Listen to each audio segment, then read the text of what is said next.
మరి కాసేపట్లో రైతుల ఖాతాల్లోకి మధ్యాహ్నం 12 గంటల నుంచి కూడా మనకు రైతుల ఖాతాల్లోకి డబ్బులు అయితే జమ కాబోతున్నాయి. 12,500 మరియు 2,000 రూపాయలు అయితే జమ కాబోతున్నాయి. ఈ డబ్బులు ఎందుకు జమ చేస్తున్నారు ఏంటనే వివరాలన్నీ కూడా తెలుసుకుందాం. తెలుసుకునే ముందు మీకు అందరికీ కూడా ఒక చిన్న రిక్వెస్ట్ అండి.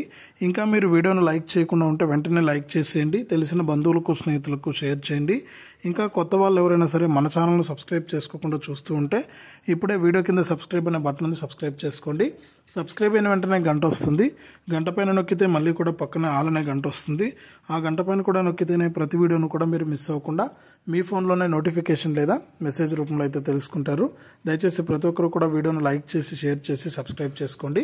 ఇక వివరాల్లోకి వెళ్తే మన ఆంధ్రప్రదేశ్ రాష్ట్ర వ్యాప్తంగా ఎవరైతే రైతులు ఉన్నారో వారందరికీ కూడా ఏపీ సీఎం జగన్మోహన్ రెడ్డి గారు గతంలోనే రైతు భరోసా పీఎం కిసాన్ కింద 2,000 రూపాయలు, ఉచిత పంటల బీమా కింద ఎకరానికి 10 నుంచి 12,000, 13,000 ఇలా 40,000 రూపాయల వరకు కూడా విడుదలైతే చేశారు. ఇక గతంలో చాలా మంది రైతులకైతే వివిధ కారణాల చేత అంటే ఈకేవైసీ చేసుకోకపోవడం వల్ల, ఎన్పిసిఐ లింక్ అనేది లేకపోవడం వల్ల ఇలా రకరకాల కారణాల చేత ఏంటంటే వారికి డబ్బులు అయితే జమ కాలేదన్నమాట. ఇక డబ్బులు జమ కాని వారందరికీ కూడా ఏపీ రాష్ట్ర ప్రభుత్వం గుడ్ న్యూస్ అయితే చెప్పింది. నిన్న మధ్యాహ్నం మనకు దాదాపు 1,284 కోట్ల రూపాయలనైతే విడుదల చేసినటువంటి ఏపీ సీఎం జగన్ గారు తాజాగా రైతుల ఖాతాల్లోకి కొద్దిసేపటి క్రితం నుంచి అంటే గత రాత్రి నుంచి కూడా డబ్బులు అయితే పడుతూ ఉన్నాయి. ఒకసారి మీరందరూ కూడా మీ యొక్క బ్యాంక్ ఖాతాలు అనేది చెక్ చేసుకోండి. మీకు ఉచిత పంటల బీమా పథకం ద్వారా అంటే ఇన్పుట్ సబ్సిడీ ద్వారా రైతుల ఖాతాల్లోకి పంట నష్టపరిహారం కింద ఎకరానికి 10 నుంచి 12,000 రూపాయల వరకు కూడా జమ అవుతుంది.